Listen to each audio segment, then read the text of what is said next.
ഹരേ കൃഷ്ണ. സർവം ശ്രീ രാധാകൃഷ്ണാർപ്പണമസ്തു. കർക്കിടക മാസം കടന്നു വരികയാണല്ലോ. വളരെ ആത്മീയമായ ഉയർച്ച ഉണ്ടാകുന്ന മാസത്തോടൊപ്പം തന്നെ ശാരീരികമായ ഒരു രക്ഷയും നമുക്ക് കർക്കിടക മാസത്തിൽ ഉണ്ടാവണം.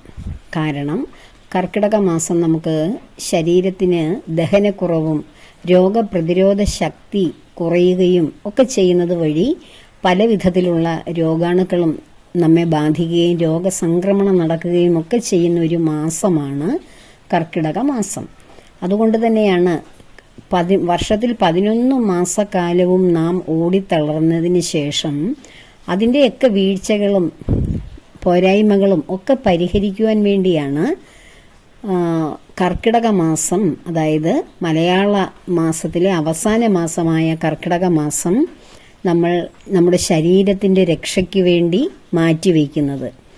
അപ്പോൾ യാത്രകൾ കുറച്ചും ശരീരരക്ഷ ചെയ്തും മനോബലം വർദ്ധിപ്പിക്കുവാൻ ആത്മീയമായ പാതയിലൂടെ സഞ്ചരിച്ചുകൊണ്ട് നമ്മുടെ ജീവിതത്തിന് ഉയർത്തുന്ന, മനസ്സിനെ ഉയർത്തുന്ന, മനോബലം വർദ്ധിപ്പിക്കുന്ന ആത്മീയ ഗ്രന്ഥങ്ങൾ പാരായണം ചെയ്തും ഈശ്വര സേവ ചെയ്തും നമ്മുടെ മനസ്സിനെ ഉയർത്തുകയും അതുപോലെ തന്നെ ശരീരത്തിൻ്റെ ആരോഗ്യക്ഷമത വർദ്ധിപ്പിക്കുകയും ചെയ്യുന്നത് വളരെ ഉത്തമമാണ്. അതുകൊണ്ടാണ് പുരാതന ഭാരതത്തിൽ ഈ കർക്കിടക മാസത്തിന് വളരെ പ്രാധാന്യം കൽപ്പിച്ചിരിക്കുന്നത്.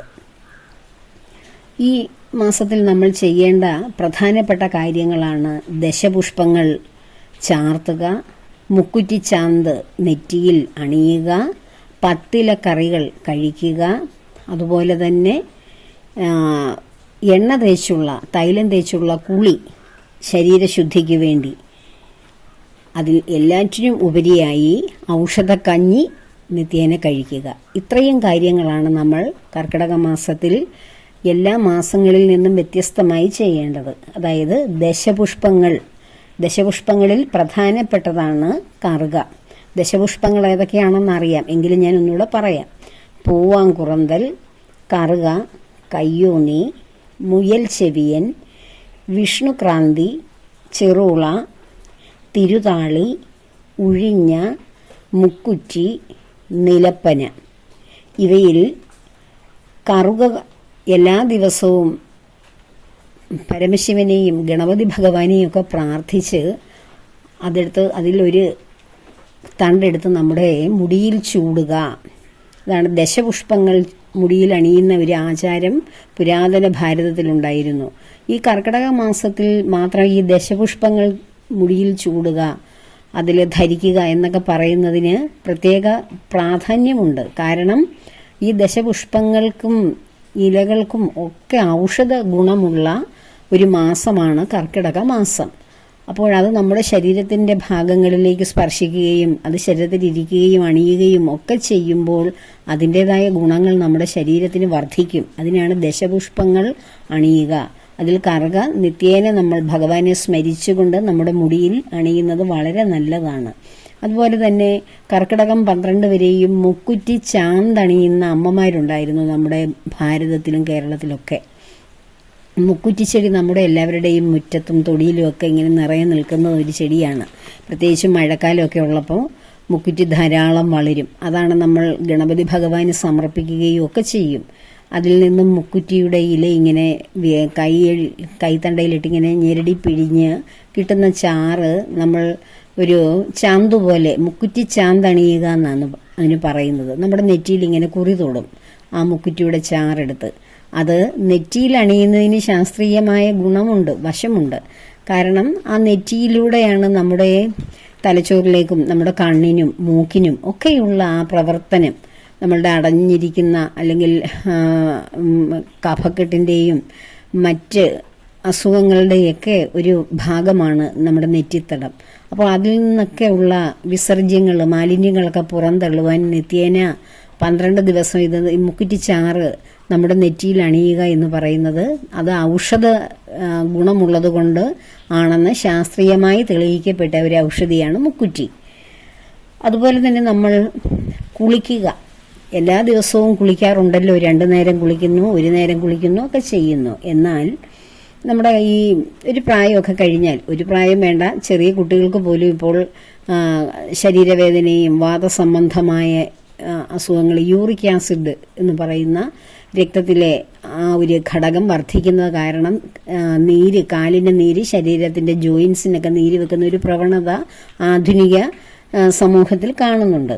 അങ്ങനെയുള്ളവർ, അവരും ചെറുപ്പക്കാരും മുതിർന്നവരും വാതസംബന്ധമായ അസുഖങ്ങളാൽ വിശ്രമിക്കുന്നവരെല്ലാവരും ഈ കർക്കിടക മാസത്തിലെ തൈലം തേച്ചുള്ള കുളി വളരെ നിർബന്ധമായി നടത്തേണ്ടതാണ്. ആ തൈലം പ്രധാനമായിട്ടും ധന്വന്തരം കുഴമ്പ് വേണം. അതുപോലെ തന്നെ പ്രഭഞ്ജന വിമർദ്ദനം കുഴമ്പ് ഉപയോഗിക്കാം. കൊട്ടൻ ചുക്കാതി തൈലം, ഇവ മൂന്നും കൂടി മിക്സ് ചെയ്ത് ഉപയോഗിക്കാം, അല്ല ഓരോന്ന് സെപ്പറേറ്റ് ആയിട്ടും ഉപയോഗിക്കാം. തൈലമൊക്കെ ഉപയോഗിക്കുമ്പോൾ പ്രത്യേകം ശ്രദ്ധിക്കേണ്ടത്, നമ്മളത് ഡയറക്റ്റ് വെറും തൈലം തണുപ്പായിട്ട് ഉപയോഗിക്കരുത്, അത് ചൂടാക്കിയാണ് ഉപയോഗിക്കേണ്ടത്. നേരിട്ട് നമ്മൾ ഗ്യാസിൽ വെച്ചോ അല്ലെങ്കിൽ അടുപ്പിൽ വെച്ചോ നേരിട്ടല്ല തൈലം ചൂടാക്കേണ്ടത്. അത് ചൂടായിരിക്കുന്ന പാത്രത്തിലോ അല്ല ചൂടായിരിക്കുന്ന ജലത്തിലോ ഒക്കെ വേറെ പാത്രത്തിൽ വെച്ചതിന് ശേഷം വേണം അതിനെ ചൂടാക്കിയെടുക്കാൻ. നേരിട്ട് തീയിൽ വെച്ച് തൈലം ചൂടാക്കരുത്. അതുപോലെ തന്നെ അപ്പോൾ തൈലം തേച്ചുള്ള കുളി അത് നിത്യേന ചെയ്യുക. തൈലം വെളുപ്പിനെ കൂടുതൽ നേരത്തെ എഴുന്നേൽക്കുക, അല്ലെങ്കിൽ കുളിക്കുന്നതിന് അരമണിക്കൂർ മുമ്പെങ്കിലും ഇത് ദേഹത്തൊക്കെ തേച്ച് പിടിപ്പിച്ച് കുളിക്കുക. പിന്നീട് കഞ്ഞിയാണ്. ഔഷധ കഞ്ഞിയുടെ പ്രാധാന്യമാണ് പറയുന്നത്. നമുക്ക് ഈ പറയുന്ന ദശപുഷ്പങ്ങളുടെ നീര് നമുക്ക് ചേർക്കാം. മുക്കുറ്റിയുടെയും കറുകയുടെയും മുയൽ ചെവിയൻ, ഇതൊക്കെ മുറ്റത്ത് നിൽക്കുന്ന ചെടികളാണ്. തിരുതാളി, ഉഴിഞ്ഞ, ചെറുള തുടങ്ങിയവയുടെ ഒക്കെ ഇലകൾ ചതച്ച് അതിൻ്റെ നീര് ഗോതമ്പ്, ഞവര, യവം, മുതിര തുടങ്ങിയ ധാന്യങ്ങളോട് ചേർത്ത്, ഇതിലേതെങ്കിലും ധാന്യങ്ങൾ മതി, ഇവയോട് ഏതെങ്കിലുമൊക്കെ ധാന്യങ്ങളോട് ചേർത്തിട്ട് അതിൻ്റെ കൂടെ നമ്മൾ ഈ മരുന്ന് കടകളുണ്ട്, ഔഷധം വിൽക്കുന്ന അങ്ങാടിക്കട എന്ന് പറയും, അവിടെ പഞ്ചകോലം, ജീരകം, അയമോദകം, ഉലുവ തുടങ്ങിയ മരുന്നുകളും നെയ്യും ഒക്കെ ചേർത്തിട്ടാണ് കർക്കിടക കഞ്ഞിയുടെ ചേരുവകളാക്കി നമ്മൾ ഉപയോഗിക്കുന്നത്. ഇപ്പോൾ ഇതൊന്നും നമ്മൾ വീട്ടിലുണ്ടാക്കാതെ ആയുർവേദ കടകളിലും മെഡിക്കൽ സ്റ്റോറുകളിലും സാധാരണ സ്റ്റേഷനറി കടകളിൽ പോലും കർക്കിടക കഞ്ഞിക്കൂട്ടുണ്ട്. പക്ഷേ സമയമുള്ളവർ, അത് ചെയ്യാൻ ആഗ്രഹിക്കുന്നവർ വീട്ടിൽ ഇരുന്ന് വേണം ഇത്. ഞവരക്കഞ്ഞി, ഞവര അരി ഉപയോഗിക്കാം, അതുപോലെ തന്നെ അതിനകത്തിൽ ഉപയോഗിക്കാം. അതുപോലെ മില്ലറ്റുകളിൽ, ഏതെങ്കിലുമൊക്കെ മില്ലറ്റുകളിൽ ഈ പറഞ്ഞ മരുന്നുകൾ ചേർത്ത്, ജീരകവും അയമോദകവും ഉലുവയും ഒക്കെ ചേർത്ത്, മരുന്നുകളൊക്കെ ചേർത്ത് ഒരു സ്പൂൺ പോലും ഇടണ്ടായില്ല, ഇത്തിരി ഇട്ടാൽ മതി, ഇട്ട് കഞ്ഞിയാക്കി ഒരു നേരമെങ്കിലും അത് കഴിക്കണം. കർക്കിടക കഞ്ഞി നമ്മുടെ വീട്ടിൽ തന്നെ തയ്യാറാക്കുന്നതാണ് ഏറ്റവും നല്ലത്, കഞ്ഞിക്കൂട്ട് വാങ്ങിക്കുന്നതിനേക്കാളും ഉത്തമം. അതുപോലെ തന്നെ പത്തില കറിയാണ് മറ്റൊരു പ്രത്യേകത. കർക്കിടക മാസത്തിലെ ദശപുഷ്പങ്ങൾ ചൂടുക, അതുപോലെ തന്നെ തൈലം തേച്ചുള്ള കുളി, കർക്കിടക കഞ്ഞി, പിന്നെ പത്തില കറികൾ എന്ന് പറയും. പത്തില കറികൾ എന്ന് വെച്ചാൽ എന്താണ്? 10 ഇലകൾ ഉപയോഗിച്ചിട്ട് ഓരോ ദിവസവും അതിലോരോരോ ഇലകളെടുത്ത് നമ്മൾ തോരൻ വെക്കുകയും അല്ലെങ്കിൽ മറ്റു കൂട്ടാൻ ഒക്കെ വെക്കുന്നതിനകത്ത് ചേർക്കുകയും ഒക്കെ കഴിക്കാം. അങ്ങനെ ചെയ്ത് കഴിക്കാം. ഇലകൾക്കെല്ലാം ഔഷധ ഗുണമുള്ള ഒരു സമയമാണ് ഈ കർക്കിടക മാസം. അതിൽ ചേമ്പും മത്തനും കുമ്പളം ഇവയൊക്കെയാണ് നമ്മുടെ തൊടികളിലൊക്കെ എപ്പോഴും കിട്ടുന്നതല്ലേ. ഇവയുടെയൊക്കെ തളിരിലകൾ ഉപയോഗിച്ചാണ് പഴയ കാലത്ത് ഈ പത്തില കറികളിൽ പ്രധാനമായും ഈ ഇലകളൊക്കെയാണ് ഉപയോഗിച്ചിരുന്നത്. അപ്പം ഇതൊക്കെ ഉപയോഗിച്ച് അവിയൽ വെക്കുകയോ തോരനുണ്ടാക്കുകയോ അല്ലെങ്കിൽ മെഴുക്കുപുരട്ടി ആക്കുകയോ ഒക്കെ ചെയ്യുന്നതും ഈ കഞ്ഞിയുടെ കൂടെ അതൊക്കെ കഴിക്കുന്നതൊക്കെ വളരെ ഉത്തമമാണ്. അപ്പോൾ കർക്കിടക മാസത്തിൽ അവനവൻ്റെ ആത്മീയ ഉയർച്ചയ്ക്കൊപ്പം ശാരീരികമായ ബുദ്ധിമുട്ടുകൾ മാറ്റാനുള്ള ഒരു കാലഘട്ടമായി തന്നെ അതിനെ കരുതണം. ആരോഗ്യത്തോടെ ജീവിക്കുന്നതാണ് ഏറ്റവും വലിയ സമ്പത്ത്. ആശുപത്രി കിടക്കയിൽ കിടക്കാതെ ആരോഗ്യത്തോടെ അവനവൻ്റെ കർമ്മങ്ങൾ നിത്യേന ചെയ്ത് മറ്റുള്ളവർക്ക് ഭാരമാകാതെ അവനവന് തന്നെ ആത്മപരിശോധനയ്ക്ക് വിധേയമാകാതെ നമ്മുടെ കോൺഫിഡൻസ് ഒക്കെ നഷ്ടപ്പെടും.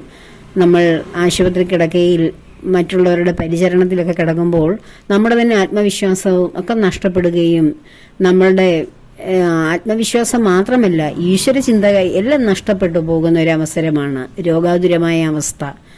ഞാൻ ഇത്രയും കാലം ഭഗവാനെ ഭജിച്ചിട്ട് ഞാൻ രോഗിയായി പോയല്ലോ എന്നൊക്കെ ചില ചിന്തകൾ വരും. ഒരിക്കലും അങ്ങനെ വരില്ല. ഭഗവാന് വേണ്ടി ഭഗവാനെ നിരന്തരം സ്മരിക്കുകയും ഭഗവാന്റെ ഇഷ്ടമനുസരിച്ച് ജീവിക്കുക. ഭഗവാന്റെ ഇഷ്ടമനുസരിച്ച് ജീവിക്കുക എന്ന് വെച്ചാൽ എന്താണ്? ധർമ്മത്തോടെ, സത്യത്തോടെ, നീതിയോടെ ഒക്കെ ജീവിക്കുക.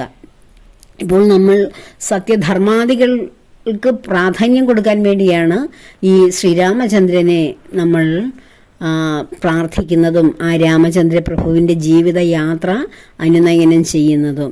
ഇപ്പോൾ ശ്രീരാമചന്ദ്രൻ ധർമ്മത്തിൻ്റെ മൂർത്തിമൽ ഭാവമാണ്.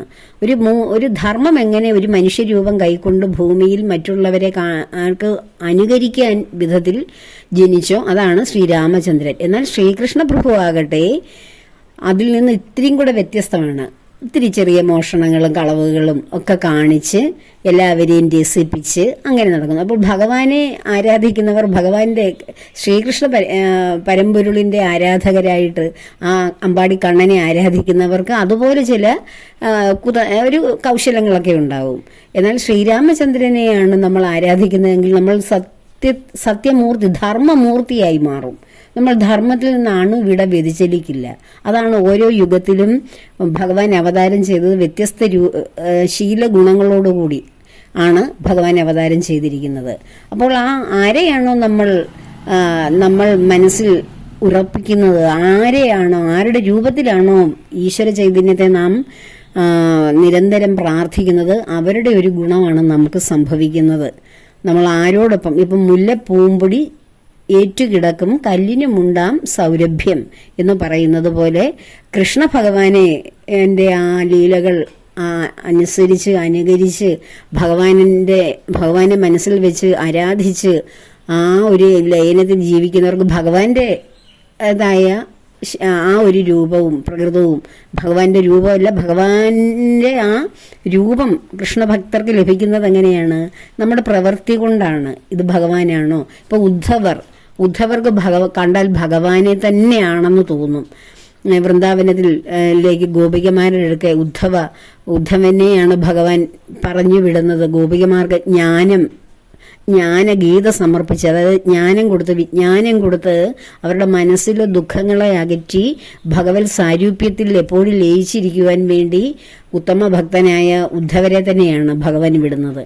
ഉദ്ധവരെന്ന് വെച്ചാൽ വിജ്ഞാനത്തിൻ്റെ ബുദ്ധിയുടെ ഒരു കേദാരമാണ്. ഭഗവാന്റെ മന്ത്രിയാണ്. ഇപ്പം നമുക്കൊരു സംശയമുള്ള ഒരു കാര്യം, രാജ്യഭരണത്തിലോ മറ്റു കാര്യങ്ങളിലോ സംശയം വന്നാൽ അത് നമ്മൾ ബുദ്ധി ഉപയോഗിച്ചല്ലേ ചെയ്യുന്നത്.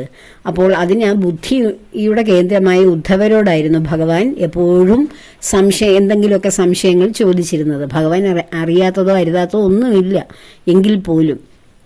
അപ്പോൾ ആ ഉദ്ധവർ സർവ്വസമയവും ഭഗവാൻ കഴിച്ചതിൻ്റെ ബാക്കി കഴിച്ച്, ഭഗവാൻ അഴിച്ചിടുന്ന വസ്ത്രം ധരിച്ച്, ഭഗവാനെ പോലെ അണിഞ്ഞൊരുങ്ങി, ഭഗവാൻ എങ്ങനെയാണോ അതുപോലെ ഭഗവാനോടൊപ്പം എപ്പോഴും സഞ്ചരിക്കുന്ന, ഭഗവാന്റെ നിഴലല്ല ഭഗവാൻ തന്നെയാണെന്ന് സ്വയം ധരിച്ച് ഭഗവാന്റെ എന്നെ ഹൃദയത്തിൽ ആവഹിച്ചു കൊണ്ട് നടക്കുന്ന ആളായിരുന്നു. അതുകൊണ്ട് തന്നെയാണ് ഉദ്ധവർക്ക് ഭഗവാന്റെ ആ പുറമേയുള്ള രൂപത്തിൽ ഭ്രമിച്ചുപോയി. ഭഗവാൻ സ്വധാമത്തിലേക്ക് പോകുമ്പോൾ ഉദ്ധവർ ചോദിക്കുന്നു, ഇനി അങ്ങയെ കാണാതെ, അങ്ങയുടെ സാമീപ്യമില്ലാതെ, അങ്ങയുടെ ഭക്ഷണം ബാക്കി കഴിക്കാതെ, അങ്ങയുടെ വസ്ത്രമണിയാതെ, അങ്ങയുടെ ശബ്ദം കേൾക്കാതെ, അങ്ങയുടെ ഈ മനോഹരമായ രൂപം കാണാതെ ഞാൻ എങ്ങനെ ജീവിക്കും ഭഗവാനെ എന്ന് കരയുകയാണ്. അപ്പോൾ അത്രയ്ക്ക് ആ ഭഗവാനുമായിട്ടുള്ള ആ സാമീപ്യം, ആ രൂപത്തിലുള്ള സാമീപ്യം കൊണ്ട് ഉദ്ധവരെ അവിടെ ബന്ധിക്കപ്പെട്ടു പോയി.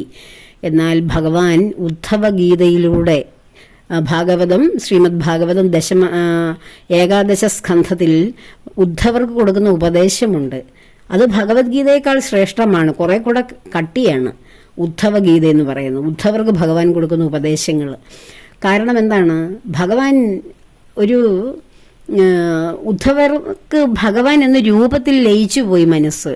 ഒരു രൂപത്തിലും ലയിക്കാതെ പരമമായിട്ടുള്ള ആ ഈശ്വര ചൈതന്യത്തെ ആവഹിക്കുന്നു. ഒന്നിലും ബന്ധനം. ഭഗവാനെ ഇപ്പം നമ്മൾ ഒരു രൂപത്തിൽ ആഗ്രഹിക്കുന്നു, പ്രാർത്ഥിക്കുന്നു, പക്ഷെ അതും ഒരു ബന്ധനമാണ്. ആ രൂപമില്ലെങ്കിൽ നമുക്ക് ഭഗവാനെ മനസ്സിൽ ഉറപ്പിക്കാൻ കഴിയാത്ത അവസ്ഥ വരും. ഭഗവാനിൽ നിന്നപ്പോൾ അകന്നു പോകും, ഭഗവാൻ ഇല്ല എന്നുള്ള അവസ്ഥ വരും. അതും ഒരു ബന്ധനമാണ്. അപ്പം ആ ബന്ധനവും കൂടി വിച്ഛേദിച്ച ശേഷമേ പരമമായ മോക്ഷം ലഭിക്കൂ. അതുകൊണ്ടാണ് ബദ്രിയാശ്രമത്തിലേക്ക് പോകൂ ഉദ്ധവ, അവിടെ പോയി പരമമായ ധ്യാനം ചെയ്യൂ എന്ന് പറഞ്ഞാണ് ഉദ്ധവരെ ഭഗവാൻ വിടുന്നത്. അപ്പോൾ താനില്ലെങ്കിലും ഞാനില്ലെങ്കിലും ഇവിടെ എല്ലാം നിറഞ്ഞു നിൽക്കുന്നത് ഞാൻ തന്നെയാണ് ഉദ്ധവ. അങ്ങ് ശ്വസിക്കുന്ന വായു, അങ്ങ് കാണുന്ന പ്രകൃതി, അങ്ങ് ജീവിക്കുന്ന ഭൂമി, അങ്ങ് കാണുന്ന കണ്ണുകൊണ്ട് കാണുന്ന എല്ലാ ജീവജാലങ്ങളും കണ്ണിന് കാണാത്ത മനസ്സിനും ബുദ്ധിക്കും അതീന്ദ്രിയമായ എൻ്റെ ബോധമെന്ന അനുഭവം അതുപോലും ഞാനാണ് ഉദ്ധവ എന്ന് ഉദ്ധവരോട് പറയുകയാണ് ഭഗവാൻ. അങ്ങനെ ആ വിജ്ഞാനം അതിനുപരിയായിട്ടുള്ള ആ അപരിമേയമായിട്ടുള്ള ആ ഭഗവത് അനുഭൂതി പകർന്നു കൊടുക്കുകയാണ് ഭഗവാൻ ഉദ്ധവർക്ക്. അങ്ങനെ ഉദ്ധവർ നിറഞ്ഞ കണ്ണുകളോടെ ആദ്യം കരഞ്ഞത് ഉദ്ധവർ എന്തിനു വേണ്ടിയായിരുന്നു? ഭഗവാന്റെ ആ രൂപം, ആ സാരൂപ്യം നഷ്ടപ്പെടുന്നു എന്നുള്ളതാണ്. അതു കഴിഞ്ഞോ ഭഗവാനെ അറിഞ്ഞ് ഭഗവാൻ എന്താണെന്ന് തിരിച്ചറിയാൻ വേണ്ടി ഭഗവാന്റെ ആ മനോഹരമായ ആ നാവിലൂടെ, ഭഗവാന്റെ മനോഹരമായ മൊഴി മുത്തുകളിലൂടെ ഉദ്ധവർ ഭഗവാൻ എന്താണെന്ന് അറിയുകയാണ്. അപ്പോഴുണ്ടാകുന്ന ഒരു പരമാനന്ദം, ആ ആനന്ദ ലഹരിയിൽ ഉദ്ധവർ നിറകണ്ണുകളോടെ ആത്മാനന്ദ ലഹരിയിൽ ഇങ്ങനെ ആ ബദ്രിയാശ്രമത്തിലേക്ക് പോവുകയാണ്. അപ്പോൾ ഞാൻ പറഞ്ഞു വന്നത്, ആരോടാണോ നമ്മൾ, ഏത് രൂപത്തിലാണോ ഭഗവാനെ നമ്മൾ നിരന്തരം ധ്യാനിക്കുന്നു, മനസ്സിൽ കൊണ്ടു നടക്കുന്നു, എപ്പോഴും മനനം ചെയ്യുന്നു, ആ രൂപത്തിൽ അല്ലെങ്കിൽ ആ ആളിൻ്റെ സവിശേഷത നമുക്കുണ്ടാകും. അപ്പോൾ ശ്രീരാമചന്ദ്രൻ ധർമ്മമൂർത്തിയാണ്. ധർമ്മത്തിൻ്റെ പ്രതിപുരുഷനായ ഭഗവാനെ നമുക്ക് ആചരിക്കാം, ആരാധിക്കാം. കർക്കിടക മാസം വളരെ ധന്യമാക്കാം. എല്ലാവർക്കും ശ്രീരാമചന്ദ്ര പ്രഭുവിൻ്റെയും സീതാദേവിയുടെ അനുഗ്രഹം സമൃദ്ധമായി ഉണ്ടാകാൻ പ്രാർത്ഥിക്കുന്നു, ആഗ്രഹിക്കുന്നു. എല്ലാ കർമ്മങ്ങളും ഭഗവാന്റെയും ദേവിയുടെയും പത്മപാദങ്ങളിൽ ചേർക്കുന്നു. ലോകാ സമസ്ത സുഖിനോ ഭവന്തു.